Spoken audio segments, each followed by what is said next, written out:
Welcome to another edition of Sabado Nights with StiffLu. Ito po ang part 2 ng Boracay episode. Sa wheel sabay sundo si Chick Sabado Nights.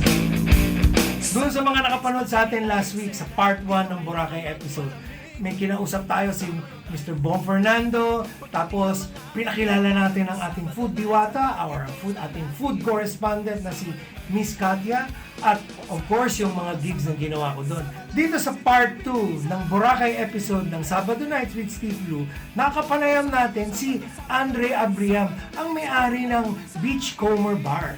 Yan ang pinakaunang bar sa Boracay. So makasaysayan yung mga kwento niya, nakakatawa na naging kaibigan natin siya nung tumira tayo ng Boracay. So pakinggan natin yung storya niya. Well, here we are in Tagaytay City. I'm hanging out here with Boracay's original party boy. Anyway, this is StiffLu for Sabado Nights. Tonight we will feature Mr. Andre Abriam over there. How's that? So, Andre here is a good friend from Boracay. Everybody knows that swing by the tree in front of Beachcomber, the legendary Beachcomber. Through the years, I've been hanging out with Andre. You know, I see him dine. I invite him sometimes to dine at Casbah and meet him in all places. And yung mga Boracay stories niya are very rich and very interesting. So here we are. You know, ang very interesting kasi, you know, first few times I went to Boracay first time I went was 1988. Well, 1988, wala pang masyadong I'm sure you were, what time or what year did you go to Boracay? Actually, I started going to Boracay in 1973. 73. Martial law. Yeah, I was there. I also tasted some of the things that happened during martial law. That happened in Boracay, but I'm sure you don't want to go in that direction. What brought you to Boracay in 1973? Well, the foreign women that stopped us. You were a native of Calibo, no? Yes. Okay. But I went to school in the States, graduated from college, and I didn't know what to do. Okay. Then I had people talking about Boracay, my cousins and my Calibo friends. So I checked it out, and this is nga in 1973. Around 73, 76, I kept going back as a student. Right. Okay. And so every summer I would go there. Then I got to meet some local friends there, very local. And most of the time they were. Every time somebody goes there, they're trying to sell lots, you know. So I came in at the right time because people were selling and somebody was offering it to me 500 square meters for like 10,000 pesos each one. So. This is where the Beachcomber Hotel is now. Where Obama Grill is. Okay, so 500 square meters yon. They sold it to you for 10,000. Yes. So, this is in 1976?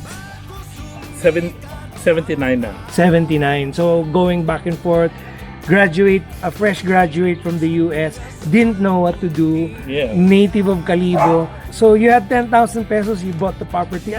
What was the plan? Like any brand new graduate from college, you have student loans, right? So I didn't have any money. Right.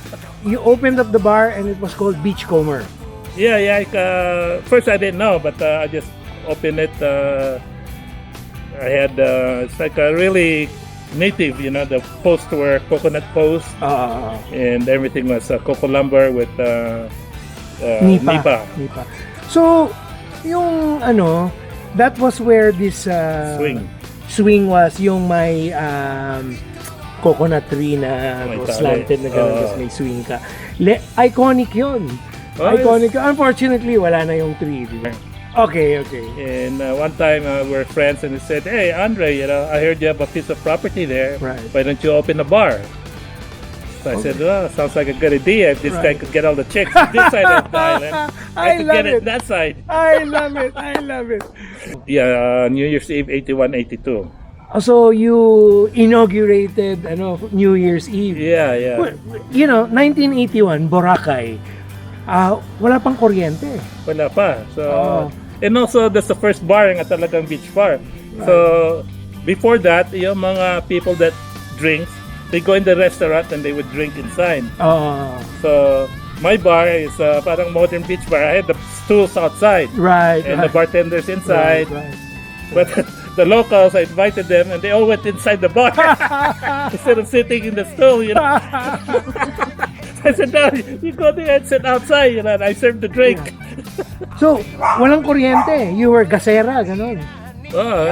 For lighting, we use the Petromax. Petromax, okay. With the because it's maliwanag eh. So when you're drinking, yung ganun. yeah, the bomba. Then we put yung you know what they use in the parol, yung cellophane. Right. So we dropped it in the cellophane, then it creates that parang ambience. For the music, I had my 8-track car cassette stereo. Right. And with a car battery. So may speakers ka na nun. Oh, we have two speakers. But at that time, it's so quiet in Boracay, you don't need to have the music loud. So at that time, I know how to drink, but I never mix it. You know, I never know how to mix a drink. So we had like 3 choices: rum coke, Right. piña colada, and coke rum. Coke rum and rum coke. So walang food, just drinks. Just drinks. Eventually, yung mga locals, they serve barbecue. So please tell me about this party. How was it? Ano ba? Which one? That New Year's Eve party. Did you invite friends? At that time, we just opened. So mostly the neighbors that came. And Right. May mga foreigners na ba nito? at that time, only mga travelers.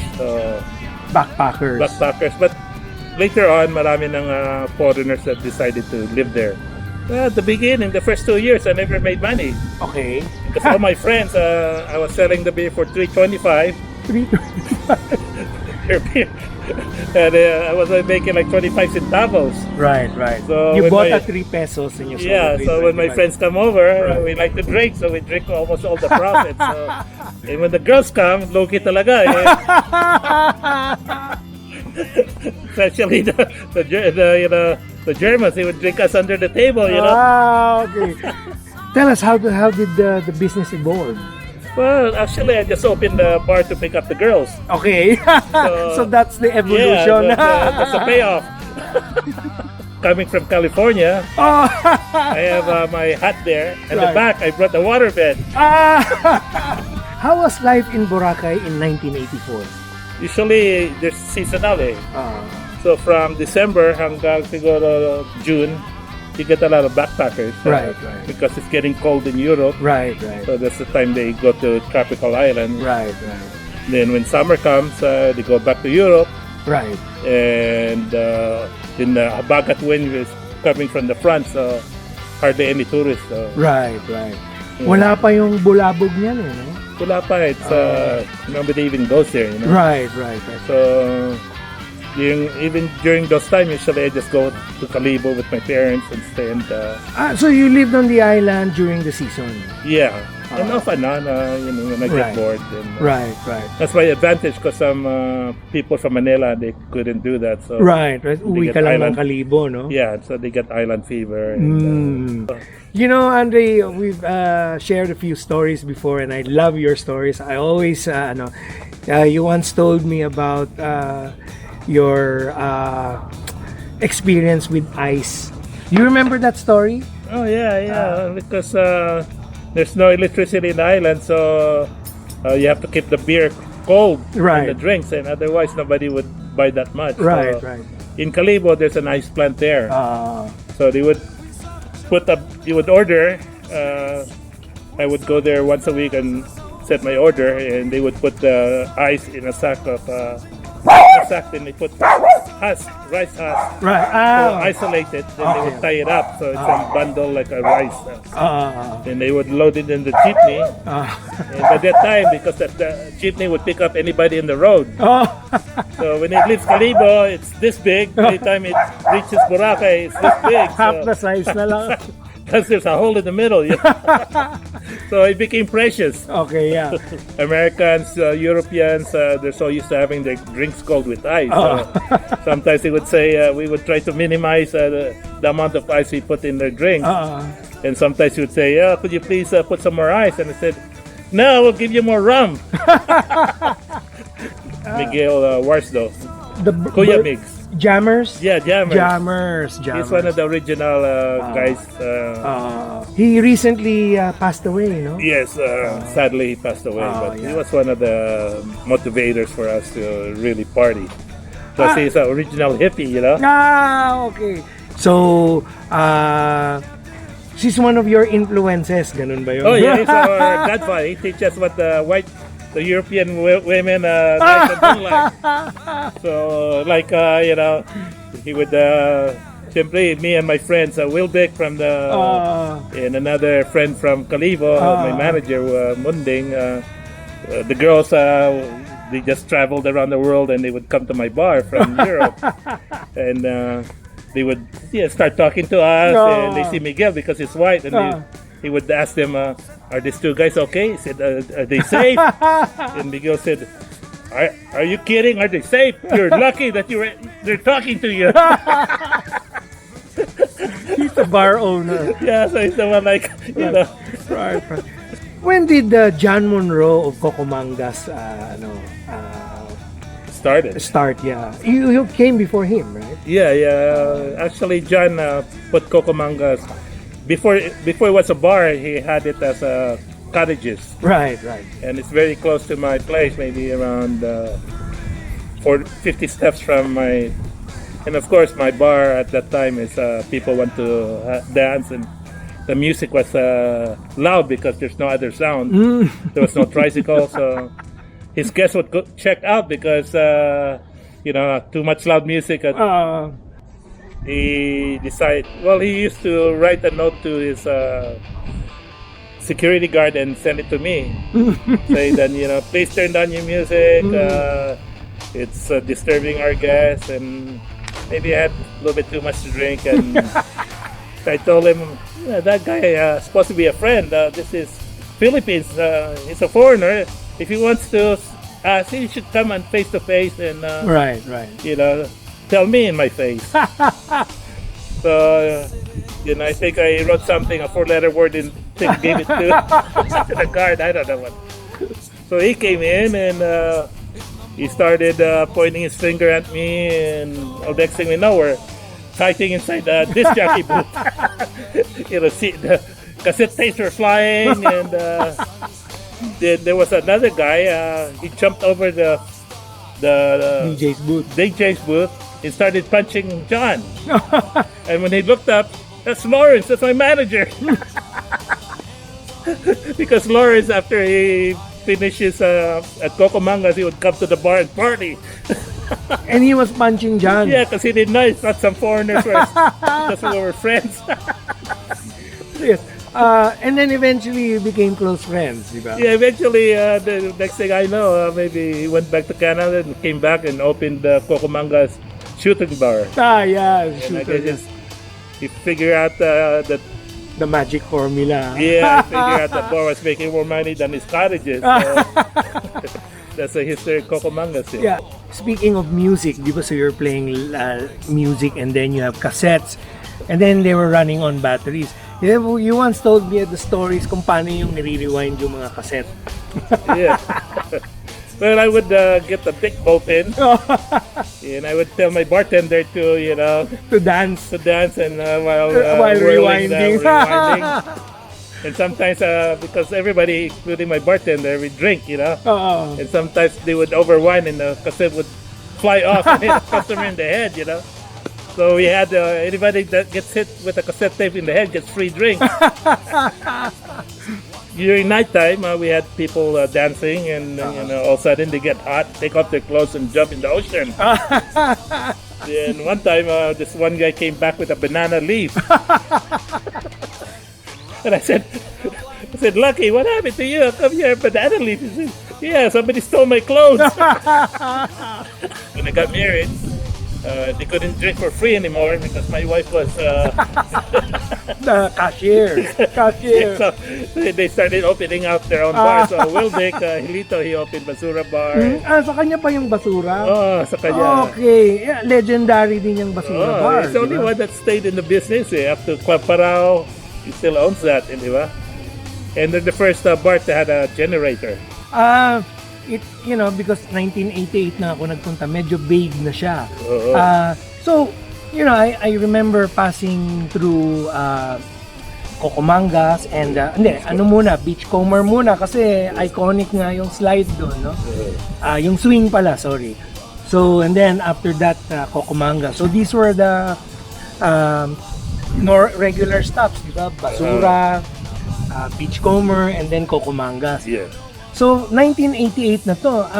Can you describe to me the scene in 1988? Or what? Well, everybody was doing their own thing. So when Basura Bar put up a generator, I guess everybody had to keep up with the Right. business. So, but I was hesitant because I wanted to make it still like that. But as nobody coming to my place, they Right, want loud right, music and they don't want bartenders rewinding with the because Basura Bar had everything. They had a billiard table, they had a TV, they could watch MTV and all that. So I said, why don't you put an advertising saying that absolutely guaranteed, no TV, no generator. Did that Good work? offer. Yeah. Actually, yan ang hinahanap ng mga at that backpackers, time. nature and exotic destinations, no? But by 89, marami na mga Filipino tourists, so they want the Right. disco, Right. flashing lights. Right. But before that, I had my for the flashing light, I had my bartender with the flashlight, clicking in the. They were kind of the leader, but when Basura came in, and they're in the middle of the island, so most of the people would go there. Yes. Malapit siya sa D-Mall di ba? In that area. Yeah, So they're centrally located, and at that time there was enough business for everybody. I see. We had Cocomangas there. We had Beachcomber, and also maybe a sandbar in Angol. Right. So there's like 4 bars at. What about, did you ever have live music performances? Actually, the first live I had the group from Baguio, because I became friends. Desma. Okay. Yeah, and I guess she was promoting a band from Baguio, Black and White. She had a band. The before. Blank? The Blank. The Blank, yeah, Yeah, not the Black. The Blank. The Black, yeah. And the singer, the short guy, he visited Boracay, and we have some local tourists that were. Nagja-jam dun. So, Nagja-jam. paano? Acoustic o full band? Well, I brought some acoustic, and also we had a generator, so electric. So, you I were went around. actually the first Yeah, for the jamming. Establishment to have live music. Yeah. I did But not know it that. wasn't really every day. If they feel like jamming, I don't know if you know this place called Roxy Park. yeah, was that in Boracay? In Boracay, it's an amphitheater. Oh, yeah. Owned by German guy, Helmut or something. Yeah. Yeah, kasi my friends, Coco Jam, Oh, yeah. the reggae band, nakilala mo ba Yeah, yan? yeah. Tumugtog sila doon for 1 month. Yeah. So- That's, So, this went on for a while. You had yeah, the maybe just for maybe a couple of months, because neighbors were complaining. Now it's got live band before thing in the. Alright. So, nagko-complain na sila. So, But the songs they were just jamming. They would do a little reggae and they improvise and we are now pushing to the 90s. Ano na nangyari sa Beachcomber? walked away from everything. We were like number 1 bar at that time. I mean, people go there. So, it went on until the year 2000 pala. Yeah. Wow. And we had the first concert we had that has a major attraction was at Beachcomber. Which concert was that? Well, Desma, I think 1997. She has this Nescafe promotion. So, the first major program or concert was staged in front of Beachcomber. Beachcomber, sorry. Yeah, I always make that mistake. Magkatabi lang kasi sila. And we had that, and we had Sharon Cuneta and Randy Santiago. So she was one of the first few pala who ventured into Boracay. Yeah, commercial with commercial. Right. And that time, I guess Cher was promoting Super Ferries to Boracay. Right. She had a show there. So they just invited them to appear. Right. Then the water came in because Phil Estate got the Boracay golf course. tubig. Once the water came into Boracay, everything changed. You could have big hotels now because of potable water. You could mix cement Right. with water, and that's when the boom starts, when the water came into How did Boracay. you manage back then in the mighty 80s with regards to water? Well, we had a bubon, so Deep well. yeah, deep well. Deep well. And, we have a tank. Right.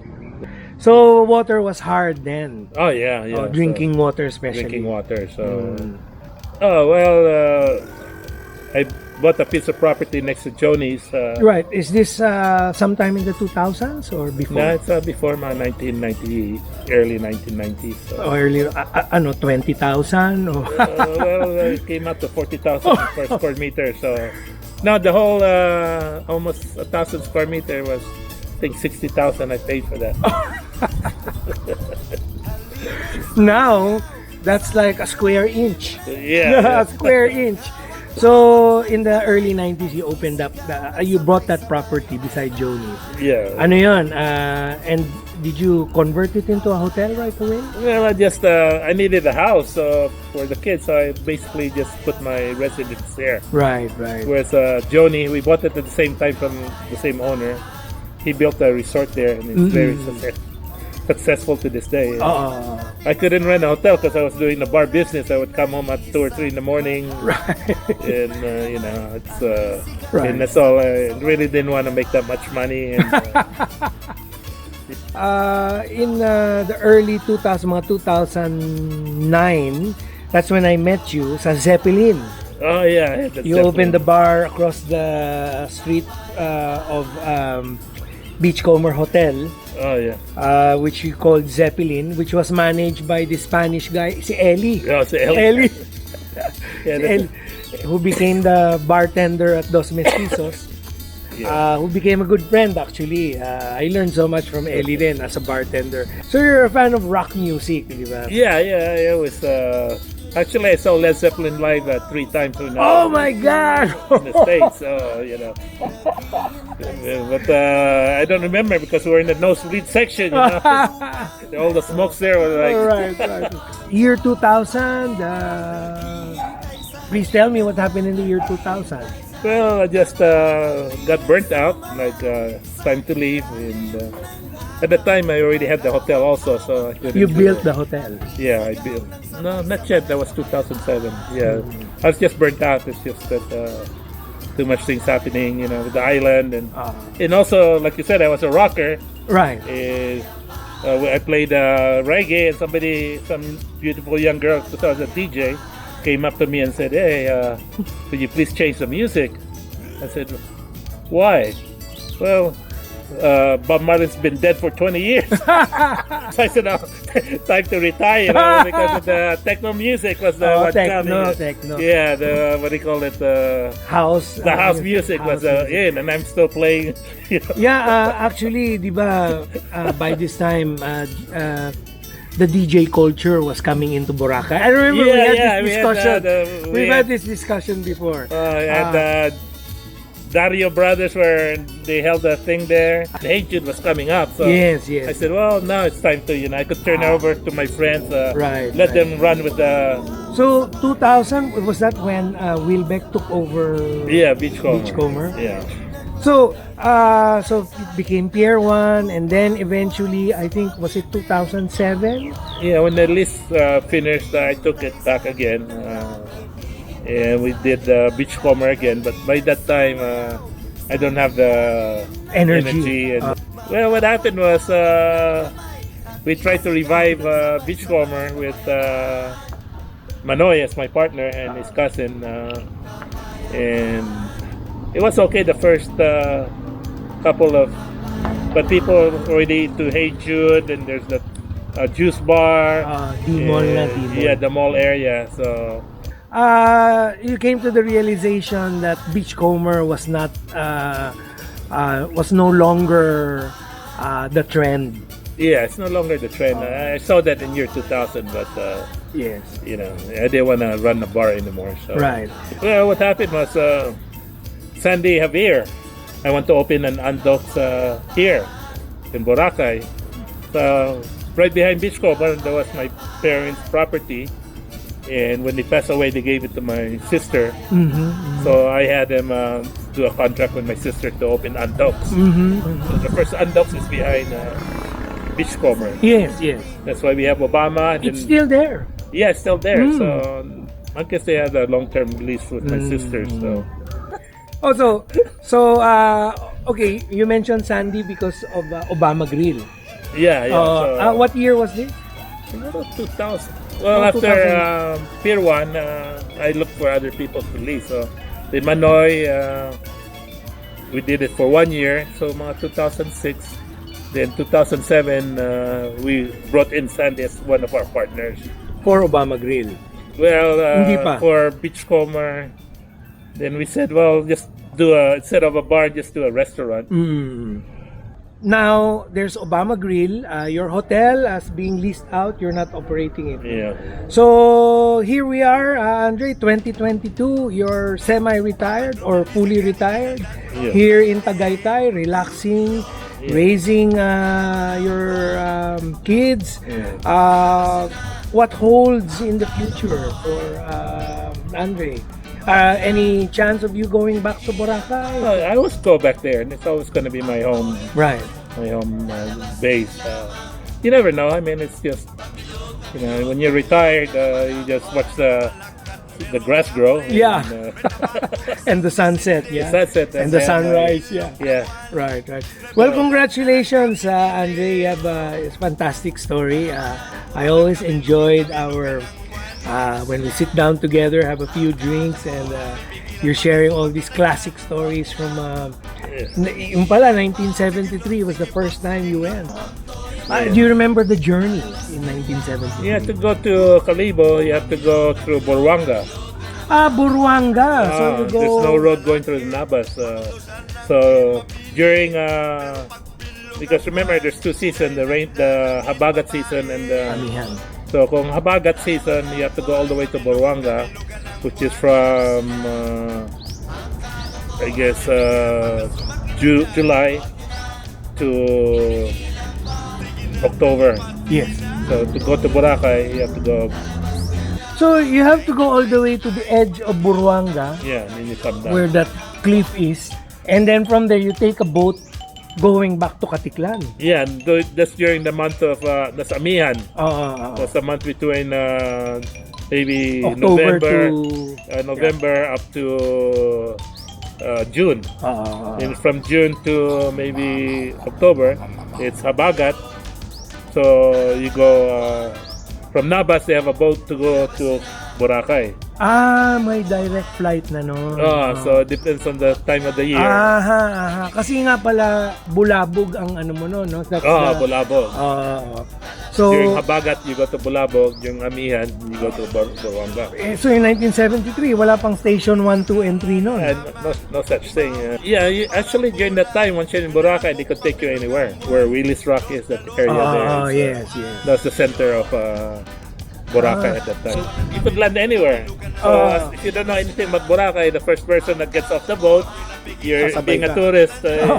Usually, you need a place to stay. And they will offer their place. But usually there's only like 3 places that offers.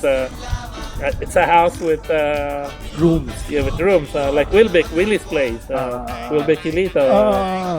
Back then by 1973 meron na yung seaweeds. Oh yeah. So, I remember in one of the pictures there in front of Willie's the dining area, they had an old picture, I think 1963, of Willie's Rock with lumot around it. So I don't know where that picture came. So it's always been there. But, and the sand was already as white as it was. well, maybe compared with today's sand, it's twice as white. Back then. Yeah, Goa, India. So most of the backpackers that came to Boracay they do the route, I see. They go to Goa, Bali, then Boracay. So word of mouth, that was already the I see. road. Oh, how nice. Yeah, the hippie trail they call The it hippie in Asia. Well, those were the days, no? The glory days. Yeah, that's what the glory days. I've spoken to a lot of musicians na galing Jensan, napunta ng Boracay, and when they first saw their sunset, they never left the island. Such a magical and mysterious island. Just imagine the sunset, beautiful sand, and topless women. Yeah. Kwento mo na it used to be fishing.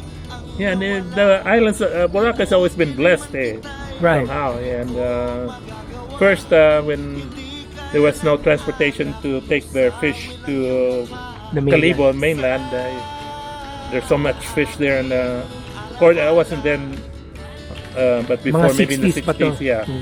And they would just throw nets there, and they have so much fish that they just die on the On the net. and not enough food for everybody. So then nag-uso yung dynamiting. So the locals or whoever, they would start dynamiting so when that thing went down, then copra. The copra went up. So Boracay was all those coconuts was planted by the Tirol to produce copra. Okay. So nauna pala ang Tirol sa'yo doon. Oh yeah, they've been there a long time. Actually, one of the first cottages people could stay was Tirol. So copra na. Ito na, copra na. Oh, copra. So I guess bumagsak yung presyo ng copra. Because of the coconut levy. Yeah, or then they found puka shells, Puka shells. So yung puka shells, everybody went to Yapak, they dug up, even the school teachers quit their job. Everybody from Calibo to, one count X was like 400 pesos at the time. And then you mentioned that they discovered how to make plastic puka shells. Yeah, the commercial. And so the puka shell business died. So then there was a German tourist when the Puka Beach was going down that wrote something about Boracay. And then Jans Peter, all the tourists that goes to Asia, especially to Philippines, they have that travel guide book, and he put like Boracay in the front page for the 4 or 5 years in a row. Right. Were you already there? Nakapunta ka na nun? Actually, I met him, si Jans Peter. Okay. Came to my bar and you treated but him the book to came out before I was there, so but, he came to visit. So this Jans is the legendary. He kind of like discovered Boracay and Jans put Peter. Boracay in the map. Actually. Yeah, in the Hindi siya European. naka-discover pero he put Boracay in the That's map. right. So Right. So and then from that point on, the tourists never stopped coming. yeah, they never stopped. They just keep coming. And, All right. Well, thank you for your time, Andre. That was a lovely history of Boracay and the party scene in Boracay. Ladies and gentlemen, Andre Abriam, beachcomber, the legend. Thank you very much. This is StiffLu, Sabado Nights. See you guys around. Alright, maraming salamat Andre sa mga masaganang kwento mo tungkol sa mga early days ng Boracay. Ito namang susunod na segment na to dito sa part 2 ng Boracay episode ng Sabado Nights with StiffLu. Nag-ikot-ikot ako sa ilang mga isolated locations doon sa Boracay para lang malaman ninyo kung saan kayo pwedeng magpunta sa susunod na pagbisita ninyo. Nandito tayo ngayon sa Diniwid Beach. When I first stayed here in Boracay, medyo dito ako unang na destino. There used to be Spider House. And that is Diniwid Beach right there. Ayan. Dito ngayon tayo sa Dini View Villas or Dini Beach Restaurant. Nandito tayo ngayon sa exclusive cove ng Shangri-La Boracay. Ayun o. Ayun yung Shangri-La. Katabi naman niya, ito, Movenpick Boracay. Doon naman kami sa Crimson. Medyo exclusive dito kasi mamahalin yung, syempre alam niyo naman yung Shangri-La, it's a multinational. And Movenpick I think also is. And Crimson definitely is. So, it's really nice place to hang out. It's very exclusive cove. Meron silang arrival dito ngayon sa Crimson. Mapapanood natin ang sistema. Ayun ang kanilang boat.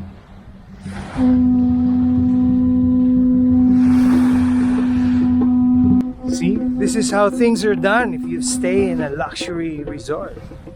This is Crimson. And that is their walkway para sunduin yung mga new arrivals nila. They have an exclusive speedboat that will pick you up from the jetty port, bring you here directly, and you'll be welcomed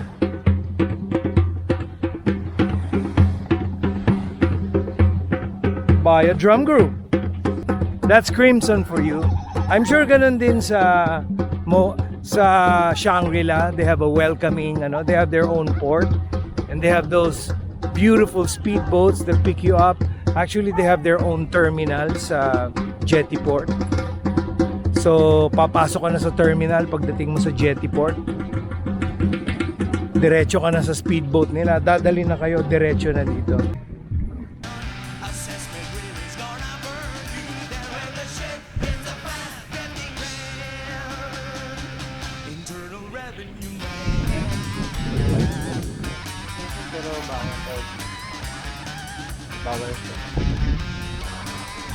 Grabe, no? Crystal clear ang tubig dito. It's really nice, very exclusive, konti lang ang tao. But I know Crimson is a favorite destination of the Chinese, and so is Movenpick. And of course, Shangri-La is very exclusive for the lifestyles of the rich and famous. Pero nandito tayo ngayon, yun. Nakasingit tayo. Anyway, balik tayong Movenpick, pakita ko sa inyo. Ay, balik tayong Crimson, pakita ko sa inyo.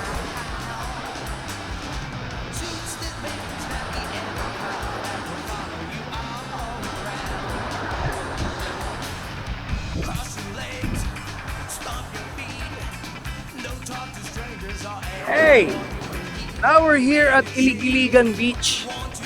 Kung makikita na ninyo, mas virgin dito. Actually, bihira itong puntahan ng mga tourists. Kasi wala ka naman pupuntahan dito. There are some houses there. Una kong napuntahan itong Ilig-Iligan, mga 2014 na eh. Naalala ko yun lang bahay na yun, no?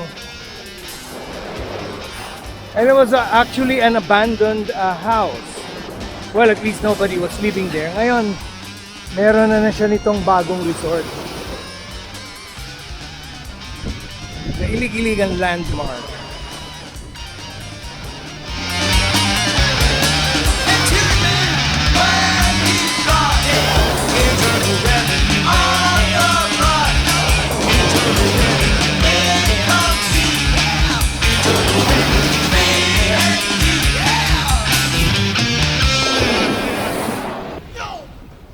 Such a beautiful place. Welcome to Puka Beach! Puka Beach. Kung maalala ninyo, nung 70s, nauso yan yung pumutok yung Coco Banana, yung mga sosyalan dati. Puka shells ang pinaka jewelry. So it was beautiful, right? Kanya lang, I think somebody discovered to fabricate it in plastic. So medyo namatay din yung industry na yun. Saka yun nga, hindi na nga nauso yung puka shells ulit. Now, they're selling it at 1,500 for a necklace. That's a tourist price, of course. If you're lucky, siguro makatawad ka.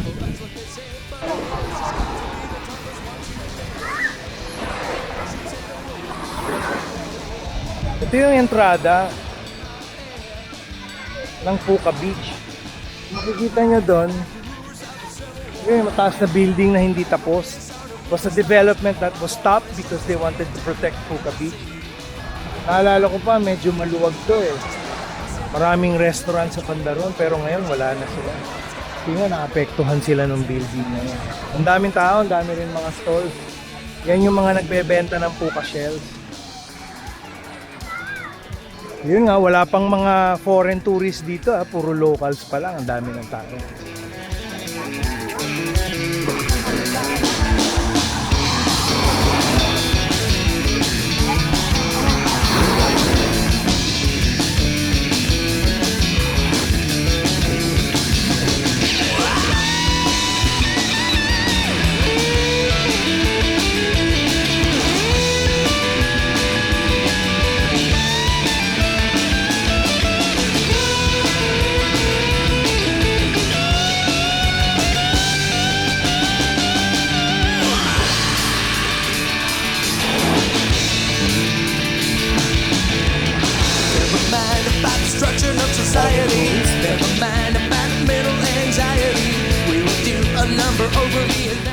unang panahon kasi, mahirap magpunta dito sa Buca Beach.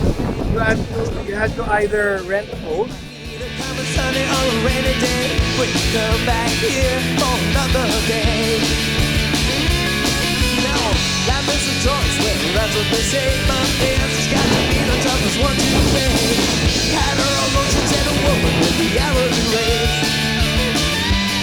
Well, see, there ain't a whole lot of alternatives. Walk in the room and I know something's gotta give. Life is a choice, well, that's what they say. But there's just got to be the toughest one. Eh wala pang kalsada nung araw, so medyo mahirap. But these days, it's very accessible. Ang dami ng tao, ang dami ng turista. Still remains to be a very nice virgin place because they kept it that way. Parang may municipal ordinance to protect it. So here's one of the destinations that you can come to if you visit Boracay. Don't forget, Buca Beach. Ayan, ang gaganda ng mga lugar, no? Siguro doon sa mga bihirang makapunta ng Boracay, hindi nyo pa napupuntahan yung mga ibang lugar dyan katulad ng Ilig-Iligan Beach. Wala pang masyadong tao doon. So if you have a chance to go, please visit. Anyway, eto ang susunod na segment naman, ibabalik natin ang ating food diwata or food correspondent, Miss Katya, to feature a few more food destinations, food places in Boracay. Hey, we're here at the beautiful Hue Hotel in Station X, Boracay. They've got a lovely pool and an equally beautiful bar over here where we had a few drinks the other time. But what we're really here for is to go to the food court and visit Voglia Pizza, brainchild of Carl, who studied in Naples for a few months to become a pizzaiolo, which in Napoletana it means a pizza master. So let's go meet the pizza master. And he's got a very special guest with us today as well. Camera. This is our pizzaiolo. What's up? Pizzaiolo. Ciao, ciao. That's our new Ciao, ciao. recruit? Oh yes, and we have a new recruit. Bagong alipin. Ay, bagong alipin, and none other than Wency Cornejo. And Stephen Liu, of course. No, but, well, I'm the food diwata for his show. We are having Surprises. pizza and Valia tartufo with black truffle. Oh, perfect. Tartufo. That is my favorite. I can't wait for that. And calzone for cheese. Wow. And the garlic bread. Nice. Then maybe Carl can tell us, you can tell us a little bit about your process. What's so special about the Napoletana pizza? We use our hands. Wala siyang rolling pin. We don't use rolling pin. Of course, we only hand stretch. And The ingredients came from Yes. Napoli. And pizzaiolos are trained by the ABPN. Yes, there you go. There you go. So Carl went through all the ropes. He's got the experience and the history. What a great story. Well, we're in the company of all these good chefs. Hello, hello. I'm the food diwata, and here we have a calzone, I believe, and this one here is a pizza. Not sure if it's the tartufo one, but anyway, Carl, our pizzaiolo, will show us the Napoletano way to eat pizza. Had the tartufo pizza and the 5 cheese calzone. Wow, it just had that wow factor, perfectly cooked. And I just like to make special mention about something called leoparding or leopard spots on the pizza, which means it speaks about a balance of flavors and textures in the pizza, which again are wow, absolutely perfect. And so that ends our experience here at Voglia. That's Voglia Pizzeria. Voglia with a silent G. Mea culpa. Anyway, keep on rocking and until the next episode. Ciao. Ciao, ciao.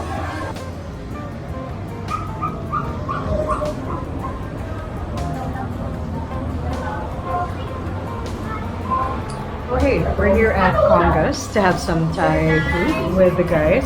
So everyone's gonna be here, the whole gang. I'm thinking of having the green chicken curry. That's a good staple, and the pad Thai. I think that sounds really good as well. I'm gonna try a few new dishes though. The other curries and the salads sound fantastic, aromatic and flavorful, just the way I like it. Something with peanut sauce. I love anything with peanuts on it. So just off Bulabog Road, on the side rather, Bulabog Road. and not far off from Bulabog Beach, which is a lovely and quiet beach on its own. A nice change from the main beach, which is always busy. So this is a good place to go if you want a nice quiet dinner or lunch. And yeah, I'm really looking forward to having some of my favorite Thai. Okay, keep on rocking. And we are ordering a plethora of dishes, pad Thai among them, papaya salad.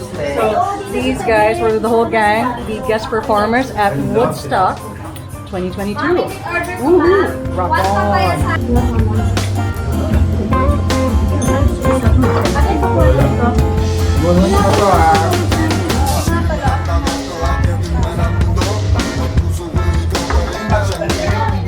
That was a heavy dinner, but you know, the gang, they're all happy, as you can see.